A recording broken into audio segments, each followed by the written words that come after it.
Hello ಎಲ್ರಿಗೂ ನಮಸ್ಕಾರ. 75 days ಚಾಲೆಂಜ್ನ day 44ಗೆ ಎಲ್ರಿಗೂ ಸ್ವಾಗತ. ಎಂದಿನಂತೆ ಇವತ್ತಿನ ನನ್ನ ಯೋಗ ಕ್ಲಾಸ್ ಮುಗಿಸಿ ನಾನು ವರ್ಕೌಟ್ ಮಾಡಿ ಪ್ರೋಟೀನ್ ಶೇಕ್ ಕುಡಿದು ನಾನು ಶಾಪಿಗೆ ಬರ್ತಿದ್ದೀನಿ. ಬಂದಮೇಲೆ ಇವತ್ತಿನ ಕೆಲಸ ಏನಿದೆ ಅಂತ ಚೆಕ್ ಮಾಡ್ತಾ ಇದ್ದೆ. ಸೊ ಇದೊಂದು ಬ್ಯೂಟಿಫುಲ್ ಆಗಿರುವಂಥ ಸ್ಯಾರಿ. ಈ ಸ್ಯಾರಿಯಲ್ಲಿ ಲೆಹಂಗಾ ರೆಡಿ ಮಾಡಬೇಕು. ಸೊ ಇವಾಗಿನ ಟ್ರೆಂಡ್ ತಕ್ಕ ಹಾಗೆ ಒಂದು ಡಿಸೈನರ್ ಲೆಹಂಗಾ ಸೆಟ್ ರೆಡಿ ಆಗುತ್ತೆ. ಸೊ ರೆಡಿ ಆದಮೇಲೆ ನಾನು ನಿಮಗೆ ಫೋಟೋ ತೋರಿಸ್ತೀನಿ ಹೇಗೆ ಕಾಣಿಸುತ್ತೆ ಅಂಥೇಳಿ. ಹಾಗೆ ಕೆಲಸ ಮಾಡ್ತಾ ಫ್ರೂಟ್ಸ್ ತಿಂದೆ. ಮತ್ತು ಮಧ್ಯಾಹ್ನದ ಊಟಕ್ಕೆ ಕರ್ಡ್ ರೈಸ್, ಮೊಸರನ್ನ ಬಿಟ್ಟು ಬೇರೆ ಏನೂ ತಿನ್ನೋ ಹಾಗಿಲ್ಲ. ಇನ್ನೊಂದು 10 ಡೇಸ್ ಅನಿಸುತ್ತೆ ಅವ್ರು ಹೇಳಿರೋದು. 10 ಡೇಸ್ಗೆ ಟ್ಯಾಬ್ಲೆಟ್ಸ್ ಕೊಟ್ಟಿದ್ದಾರೆ.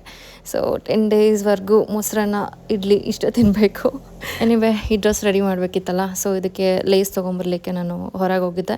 ಸೊ ಎಕ್ಸಾಕ್ಟ್ ಮ್ಯಾಚ್ ಆಗೋವಂಥ ಒಂದು ಲೇಸ್ ಸಿಕ್ತು. ಸೊ ಇದನ್ನು ಸ್ಕರ್ಟ್ ಪಾರ್ಟ್ಗೆ ಅಟ್ಯಾಚ್ ಮಾಡಿದ್ರೆ ನೀಟಾಗಿ ಇನ್ನೂ ಚೆನ್ನಾಗಿ ಕಾಣಿಸುತ್ತೆ. ಆ್ಯಂಡ್ ದುಪ್ಪಟ್ಟಾಗ ಕೂಡ ಅಟ್ಯಾಚ್ ಮಾಡಬೇಕು. ಹಾಗೆ ಹೊರಗಡೆ ಎಲ್ಲ ಕೆಲಸ ಕಂಪ್ಲೀಟ್ ಮಾಡಿ ಶಾಪಿಗೆ ಬಂದೆ. ಬರೋ ಅಷ್ಟರಲ್ಲಿ ಈವ್ನಿಂಗ್ ಆಗಿತ್ತು. ಸೊ ಬಂದು ಗ್ರೀನ್ ಟೀ ಮತ್ತು ಡಾರ್ಕ್ ಚಾಕ್ಲೇಟ್ ತಿಂದೆ. ಆಮೇಲೆ ಕ್ಲೈಂಟ್ಸ್ ಅಪಾಯಿಂಟ್ಮೆಂಟ್ಸ್ ಇತ್ತು, ಅದನ್ನೆಲ್ಲ ಕಂಪ್ಲೀಟ್ ಮಾಡೋ ಅಷ್ಟರಲ್ಲಿ 8:30 ಆಗೋಗಿತ್ತು. ಸೊ ನಾರ್ಮಲಿ 8:30ಗೆ ನಾನು ಊಟ ಮಾಡೋದು. ಹಾಗಾಗಿ ಇಲ್ಲೇ ಓಟ್ ಸೂಪ್ ಮಾಡಿಕೊಂಡೆ.